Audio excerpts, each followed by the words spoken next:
प्रेम से बोलिए श्री सत्यनारायण भगवान की जय। श्री सत्यनारायण कथा का उल्लेख स्कंद पुराण के रेवा खंड में मिलता है।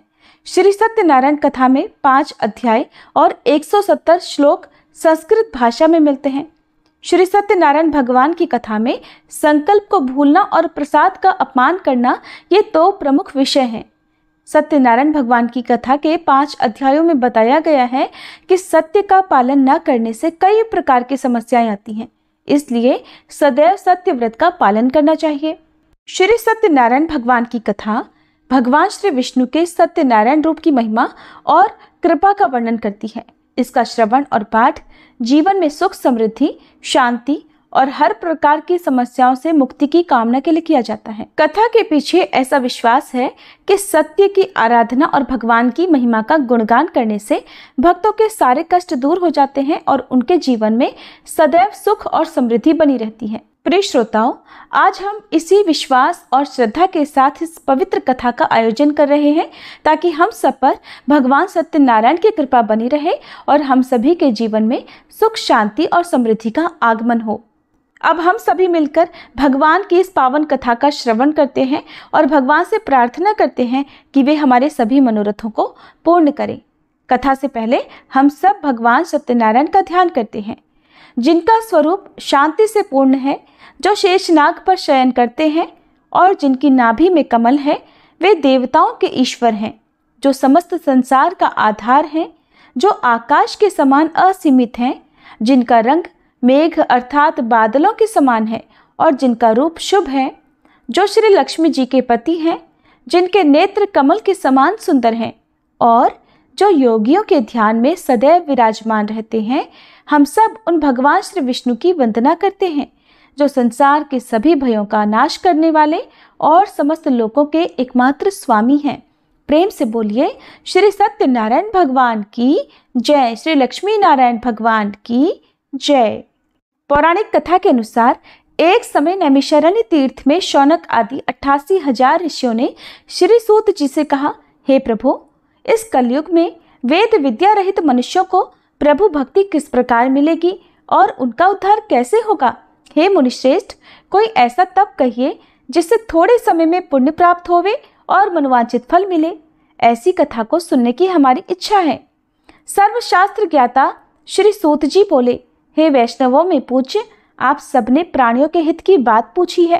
अब मैं उस श्रेष्ठ व्रत को आप लोगों से कहूँगा जिस व्रत को नारद जी ने श्री लक्ष्मी नारायण भगवान से पूछा था और लक्ष्मीपति ने मुनिश्रेष्ठ नारद जी से कहा था।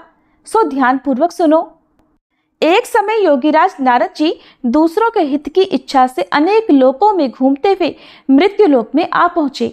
यहाँ अनेक योनियों में जन्मे हुए प्रायः सभी मनुष्यों को अपने कर्मों के अनुसार अनेकों दुखों से पीड़ित देखकर सोचा कि किस यत्न के करने से निश्चय ही प्राणियों के दुखों का नाश हो सकेगा। ऐसा मन में सोचकर देवर्षि मुनि श्री विष्णु लोक को गए। वहां श्वेत वर्ण और 4 भुजाओं वाले देवों के ईश नारायण को देखकर, जिनके हाथों में शंख, चक्र, गदा और पद्म थे तथा वरमाला पहने हुए थे, स्तुति करने लगे। हे भगवान, आप अत्यंत शक्ति से संपन्न हैं। मन तथा वाणी भी आपको नहीं पा सकती। आपका आदि मध्य अंत भी नहीं है। आप निर्गुण स्वरूप, सृष्टि के आदिभूत और भक्तों के सभी दुखों को नष्ट करने वाले हो। आपको मेरा नमस्कार है। नारद जी से इस प्रकार की स्तुति सुनकर भगवान श्री विष्णु बोले, हे मुनिश्रेष्ठ, आपके मन में क्या है? आपका किस काम के लिए आगमन हुआ है? निसंकोच कहिए। तब नारद मुनि बोले, प्रभु, मृत्युलोक में सब मनुष्य जो अनेक योनियों में पैदा हुए हैं, अपने अपने कर्मों के द्वारा अनेक प्रकार के दुखों से दुखी हो रहे हैं। हे नाथ, यदि आप मुझ पर दया रखते हो तो बतलाइए कि उन मनुष्यों के सब दुख थोड़े से ही प्रयत्न से कैसे दूर हो सकते हैं। तब श्री विष्णु भगवान जी बोले, हे नारद, मनुष्यों की भलाई के लिए तुमने बहुत अच्छी बात पूछी है। जिस काम के करने से मनुष्य मोह से छूट जाता है, वह मैं कहता हूँ, सुनो। बहुत पुण्य देने वाला स्वर्ग तथा मृत्युलोक दोनों में दुर्लभ एक अत्यंत उत्तम व्रत है। आज मैं प्रेमवश होकर तुमसे कहता हूँ, श्री सत्यनारायण भगवान का ये व्रत अच्छी तरह विधि पूर्वक करके मनुष्य धरती पर आयु पर्यंत सुख भोग कर मरने पर मोक्ष को प्राप्त होता है। श्री भगवान के वचन सुनकर नारद मुनि बोले, हे भगवान, उस व्रत का फल क्या है, क्या विधान है, और किसने यह व्रत किया है, और किस दिन यह व्रत करना चाहिए, विस्तार पूर्वक कहिए। भगवान विष्णु बोले, हे नारद, दुख शोक आदि को दूर करने वाला, धन धान्य को बढ़ाने वाला, सौभाग्य तथा संतान को देने वाला यह व्रत सब स्थानों पर विजय करने वाला है। भक्ति और श्रद्धा के साथ किसी भी दिन मनुष्य श्री सत्यनारायण की प्रातःकाल के समय ब्राह्मणों और बंधुओं के साथ धर्म परायण होकर पूजा करे। भक्ति भाव से नैवेद्य केले का फल, शहद, घी, दूध और गेहूं का आटा सवाया लेवे। गेहूं के अभाव में साठी का चूर्ण भी ले सकते हैं और सब पदार्थों को भगवान को अर्पण कर देवे तथा बंधुओं सहित ब्राह्मणों को भोजन करावे। पश्चात स्वयं भोजन करे। रात्रि में नृत्य गीत आदि का आयोजन कर सत्यनारायण भगवान का ध्यान करते हुए समय बिताए। इस तरह व्रत करने पर मनुष्यों की इच्छा निश्चय पूरी होती है। विशेष रूप से कलिकाल में भूमि पर यही मोक्ष का सरल उपाय है। प्रेम से बोलिए श्री सत्यनारायण भगवान की जय। श्री सत्यनारायण व्रत कथा का प्रथम अध्याय संपूर्ण। दूसरा अध्याय। श्री सूत जी बोले, हे ऋषियों, जिसने पहले समय में इस व्रत को किया है उसका इतिहास कहता हूँ, ध्यान पूर्वक सुनो। सुंदर काशीपुरी नगरी में एक अत्यंत निर्धन ब्राह्मण रहता था। वह भूख और प्यास से बेचैन हुआ नित्य पृथ्वी पर घूमता था। ब्राह्मणों से प्रेम करने वाले भगवान ने ब्राह्मण को दुखी देखकर बूढ़े ब्राह्मण का रूप धरकर उसके पास जाकर आदर पूर्वक पूछा, हे विप्र, तुम नित्य दुखी होकर पृथ्वी पर क्यों घूमते हो? हे ब्राह्मण, ये सब मुझसे कहो, मैं सुनना चाहता हूँ। तब वह ब्राह्मण बोला, मैं निर्धन ब्राह्मण हूँ, भिक्षा के लिए पृथ्वी पर फिरता हूँ। हे भगवान, यदि आप इससे छुटकारा पाने का कोई उपाय जानते हो तो कृपा कर मुझे बताएं। वृद्ध ब्राह्मण बोला, हे विप्र, सत्यनारायण भगवान मनोवांछित फल देने वाले हैं, इसलिए तुम उनका पूजन करो, जिसके करने से मनुष्य सब दुखों से मुक्त हो जाता है। तब ब्राह्मण को व्रत का सारा विधान बतलाकर बूढ़े ब्राह्मण का रूप धारण करने वाले श्री सत्यनारायण भगवान वहीं अंतर्ध्यान हो गए। जिस व्रत को वृद्ध ब्राह्मण ने बतलाया है, मैं उसको अवश्य करूंगा। यह निश्चय करने पर उसे रात भर नींद नहीं आई। सवेरे उठकर सत्यनारायण भगवान के व्रत का निश्चय कर वह भिक्षा के लिए चला। उस दिन उसको भिक्षा में बहुत सारा धन मिला, जिससे बंधु बांधवों के साथ उसने सत्यनारायण भगवान का व्रत किया। इसके करने से वह ब्राह्मण सब दुखों से छूटकर अनेक प्रकार की संपत्तियों से युक्त हुआ। उस समय से वह ब्राह्मण हर मास व्रत करने लगा। इस तरह सत्यनारायण भगवान के व्रत को जो भी करेगा वह मनुष्य सब दुखों से छूट जाएगा। इस तरह नारद जी से सत्यनारायण भगवान का कहा हुआ यह व्रत मैंने तुमसे कहा। हे विप्रो, मैं अब और क्या कहूँ? तब ऋषिगण बोले, हे मुनीश्वर, संसार में इस ब्राह्मण से सुनकर किस किसने इस व्रत को किया, हम वह सब भी सुनना चाहते हैं। इसके लिए हमारे मन में अत्यंत जिज्ञासा हो रही है। सूत जी बोले, हे मुनियों, जिसने इस व्रत को किया है वह सब भी सुनो।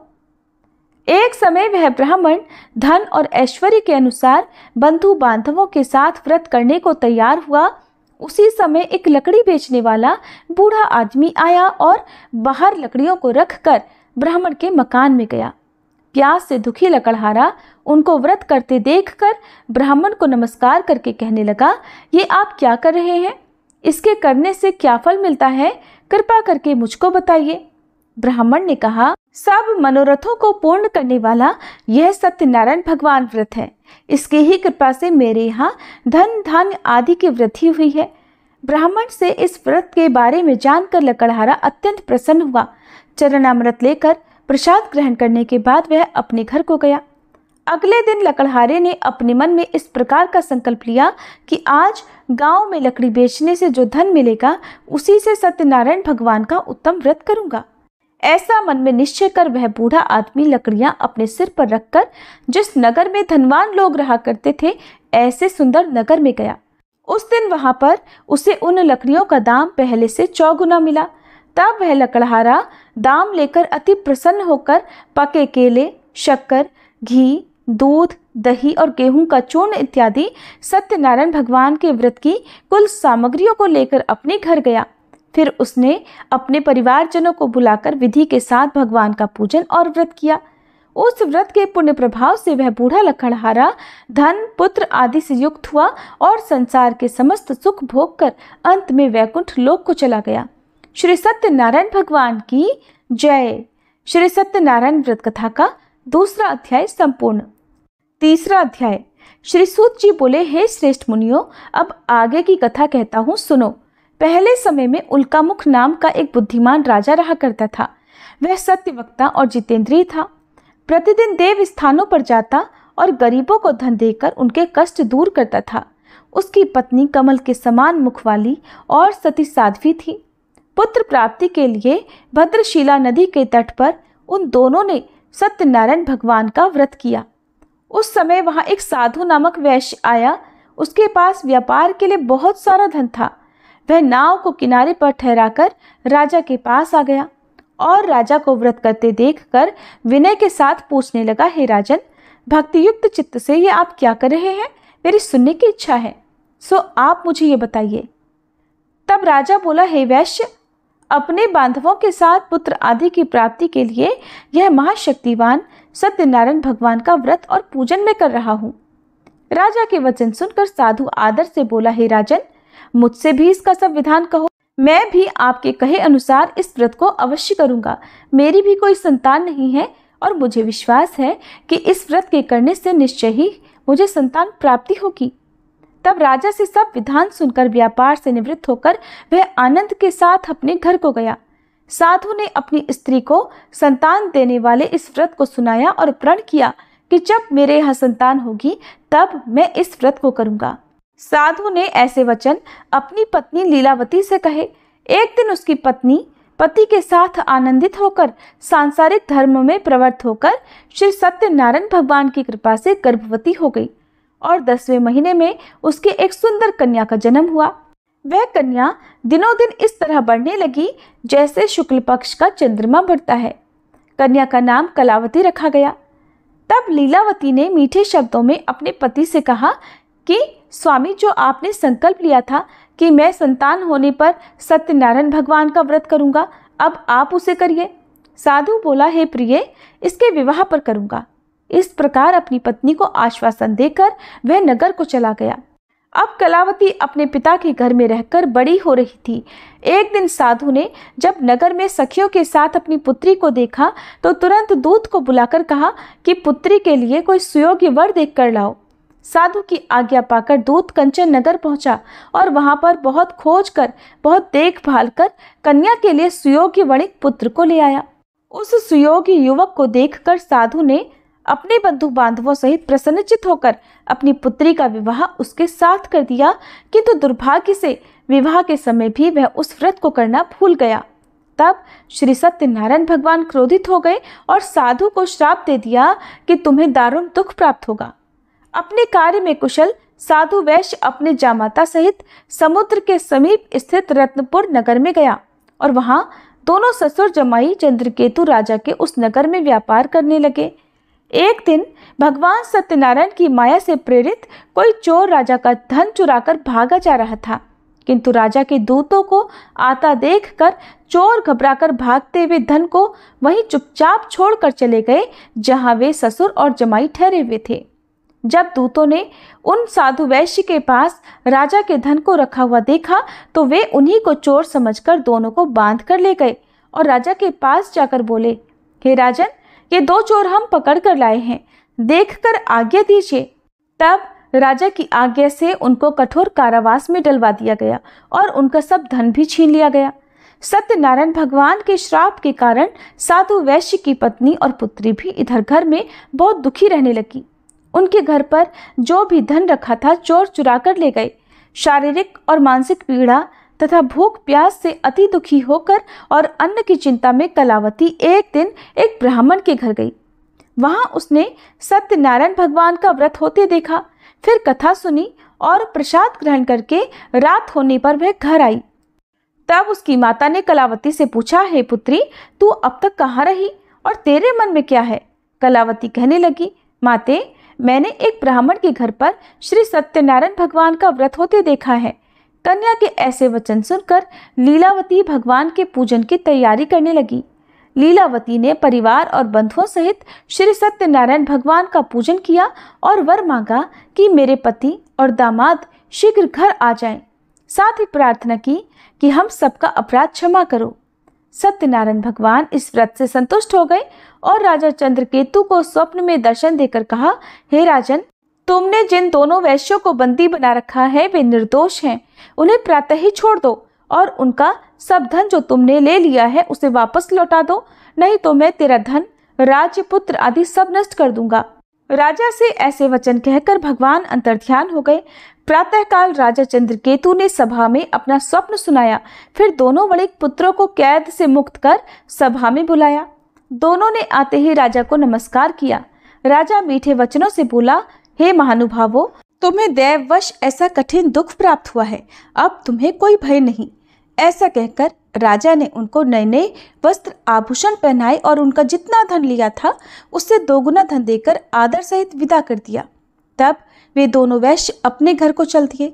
श्री सत्यनारायण भगवान की जय। श्री सत्यनारायण व्रत कथा का 3रा अध्याय संपूर्ण। 4था अध्याय। श्री सूत जी बोले, साधु बनिया मंगलाचरण कर और ब्राह्मणों को धन देकर अपने नगर के लिए चल पड़ा। साधु के कुछ दूर जाने पर इधर भगवान सत्यनारायण की उसकी सत्यता की परीक्षा लेने के विषय में जिज्ञासा हुई।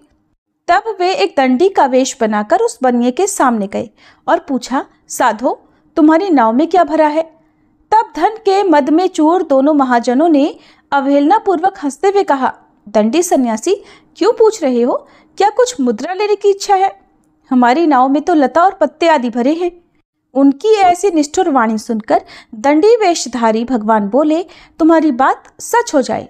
ऐसा कहकर दंडी सन्यासी को रूप धारण किए हुए भगवान कुछ दूर जाकर समुद्र के समीप बैठ गए। इधर दंडी के चले जाने पर नित्य क्रिया करने के बाद उतराई हुई यानी जल में ऊपर की ओर उठी हुई नौका को देखकर साधु अत्यंत आश्चर्य में पड़ गया और नाव में लता और पत्ते आदि देखकर मूर्छित होकर पृथ्वी पर गिर पड़ा। होश आने पर वणिकपुत्र चिंतित हो गया। तब उसके दामाद ने इस प्रकार कहा कि पिताजी, आप शोक क्यों करते हैं? दंडी ने श्राप दे दिया है। इस स्थिति में वे ही चाहें तो सब कुछ कर सकते हैं, इसमें संशय नहीं। अतः उन्हीं की शरण में हमको चलना चाहिए और वहीं मन की इच्छा पूर्ण होगी। दामाद की बात सुनकर वह साधु बनिया उनके पास गया और वहां दंडी को देखकर उसने भक्ति पूर्वक उन्हें प्रणाम किया तथा आदर पूर्वक कहने लगा कि आपके सम्मुख मैंने जो कुछ कहा है, असत्य भाषण रूप अपराध किया है, आप कृपया मेरे उस अपराध को क्षमा कर दीजिए। ऐसा कहकर बार बार प्रणाम करके वह महान शोक से व्याकुल हो गया। दंडी ने उस बनिए को रोते हुए देखकर कहा, हे मूर्ख, रो मत, मेरी बात सुनो। मेरी पूजा से उदासीन होने के कारण तथा मेरी आज्ञा से ही तुमने बार बार दुख प्राप्त किया है। भगवान की ऐसी वाणी सुनकर वह उनकी स्तुति करने लगा।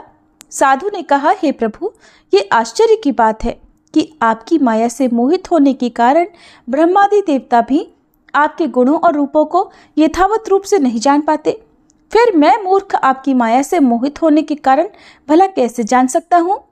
प्रभु, आप मुझ पर कृपा कीजिए और मुझ पर प्रसन्न होइए। मैं अपनी धन संपत्ति के अनुसार आपकी पूजा करूंगा। मैं आपकी शरण में हूँ। मेरा जो नौका में स्थित पूरा धन था उसकी और मेरी रक्षा करें। उस बनिए की भक्ति युक्त वाणी सुनकर भगवान जनार्दन संतुष्ट हो गए।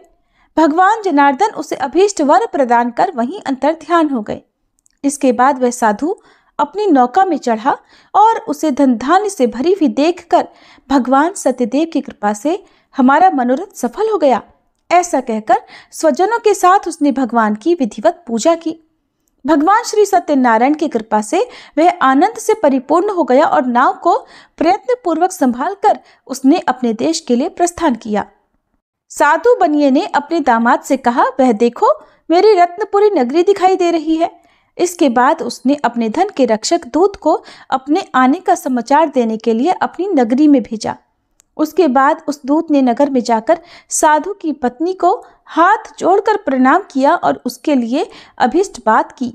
सेठ जी अपने दामाद और बंधु वर्ग के साथ बहुत सारे धन धान्य से संपन्न होकर नगर के निकट पधार गए हैं। दूत के मुख से ये बात सुनकर वह अत्यंत आनंदित हुई और उस साध्वी ने श्री सत्यनारायण की पूजा करके अपनी पुत्री से कहा, पुत्री, मैं साधु के दर्शन करने के लिए जा रही हूँ, तुम भी जल्दी आना। माता का ऐसा वचन सुनकर व्रत को समाप्त करके प्रसाद का परित्याग करके कलावती भी अपने पति का दर्शन करने के लिए चल पड़ी।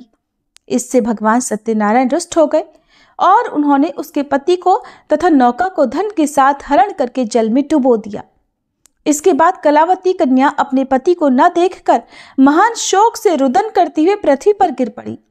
नाव का अदर्शन और कन्या को अत्यंत दुखी देखकर भयभीत मन से साधु बनिया ने सोचा, ये क्या आश्चर्य हो गया। नाव का संचालन करने वाले भी सभी चिंतित हो गए। इसके बाद वह लीलावती भी कन्या को देखकर दुख से व्याकुल हो गई और अत्यंत दुख से विलाप करती हुई अपने पति से इस प्रकार बोली, स्वामी, अभी अभी नौका के साथ वह अदृश्य कैसे हो गया। न जाने किस देवता की उपेक्षा से वह नौका हरण कर ली गई, या फिर श्री सत्यनारायण का महात्म्य भला कौन जान सकता है। ऐसा कहकर वह अपने परिवारजनों के साथ विलाप करने लगी और कलावती कन्या को गोद में लेकर रोने लगी। कलावती भी अपने पति के नष्ट हो जाने पर दुखी हो गई और पति की पादुका लेकर उनका अनुगमन करने के लिए उसने मन में निश्चय किया। कन्या के इस प्रकार के आचरण को देखकर पत्नी सहित वह धर्म के साधु बनिया अत्यंत शोक व्याकुल हो गया और सोचने लगा, या तो भगवान सत्यनारायण ने यह अपहरण किया है, या फिर हम सभी भगवान सत्यदेव की माया से मोहित हो गए हैं। अपनी धन की शक्ति के अनुसार मैं भगवान श्री सत्यनारायण की पूजा करूंगा। तब सभी को बुलाकर इस प्रकार कहकर उसने अपने मन की इच्छा प्रकट की और बारंबार भगवान सत्यदेव को दंडवत प्रणाम किया। इससे दीनों के परिपालक भगवान सत्यदेव प्रसन्न हो गए। भक्त वत्सल भगवान ने कृपा पूर्वक आकाशवाणी की कि तुम्हारी कन्या प्रसाद छोड़कर अपने पति को देखने चली आई है। निश्चय ही इस कारण उसका पति अदृश्य हो गया है।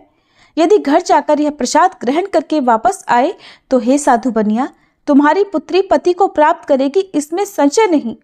कलावती ने भी यह दिव्य आकाशवाणी सुनी तो वह शीघ्र ही अपने घर गई और उसने प्रसाद ग्रहण किया। वापस आकर उसने अपने परिवारजनों और अपने पति को भी देखा।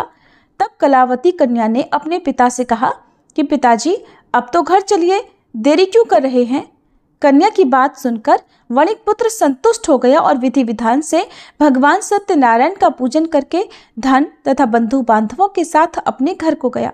इसके बाद पूर्णिमा और संक्रांति पर्वों पर भगवान सत्यनारायण का पूजन करते हुए इस लोक में सुख भोग कर अंत में वह सत्यपुर वैकुंठ लोक को चला गया।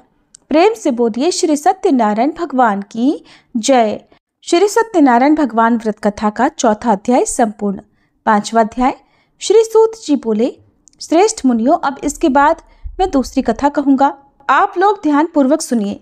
अपनी प्रजा का पालन करने में तत्पर तुंगध्वज नामक एक राजा था। उसने सत्यदेव के प्रसाद का परित्याग करके दुख प्राप्त किया। एक बार वह वन में बहुत से पशुओं को मारकर वट वृक्ष के नीचे आया। वहां उसने देखा कि गोपगण बंधु बांधवों के साथ संतुष्ट होकर भक्ति पूर्वक भगवान सत्यदेव की पूजा कर रहे हैं। राजा यह देखकर भी अहंकारवश न तो वहां गया और न उसने भगवान सत्यनारायण को प्रणाम ही किया। पूजन के बाद सभी गोपगण भगवान का प्रसाद राजा के समीप रखकर वहां से लौट आए और इच्छानुसार उन सभी ने भगवान का प्रसाद ग्रहण किया। इधर राजा को प्रसाद का परित्याग करने से बड़ा दुख मिला। उसका संपूर्ण धन, धान्य और सभी सौपुत्र नष्ट हो गए। राजा ने मन में यह निश्चय किया कि अवश्य ही भगवान सत्यनारायण ने हमारा नाश कर दिया है, इसलिए मुझे वहां जाना चाहिए जहां श्री सत्यनारायण का पूजन हो रहा था। ऐसा मन में निश्चय करके वह राजा गोपगणों के समीप गया और उसने गोपगणों के साथ भक्ति श्रद्धा से युक्त होकर विधि पूर्वक भगवान सत्यदेव की पूजा की। भगवान सत्यदेव की कृपा से वह पुनः धन और पुत्रों से संपन्न हो गया तथा इस लोक में सभी सुखों का उपभोग कर अंत में सत्यपुर वैकुंठ लोक को प्राप्त हुआ। श्री सूत जी कहते हैं, जो व्यक्ति इस परम दुर्लभ श्री सत्यनारायण के व्रत को करता है और पुण्यमयी तथा फल प्रदायिनी भगवान की कथा को भक्तियुक्त होकर सुनता है, उसे भगवान सत्यनारायण की कृपा से धन धान्य आदि की प्राप्ति होती है। दरिद्र धनवान हो जाता है, बंधन में पड़ा हुआ बंधन से मुक्त हो जाता है, डरा हुआ व्यक्ति भयमुक्त हो जाता है। ये सत्य बात है, इसमें संशय नहीं। इस लोक में वह सभी इच्छित फलों को भोग कर अंत में सत्यपुर वैकुंठ लोक को जाता है। हे ब्राह्मणों, इस प्रकार मैंने आप लोगों से भगवान सत्यनारायण के व्रत को कहा, जिसे करके मनुष्य सभी दुखों से मुक्त हो जाता है। कलयुग में तो भगवान सत्यदेव की पूजा विशेष फल प्रदान करने वाली है।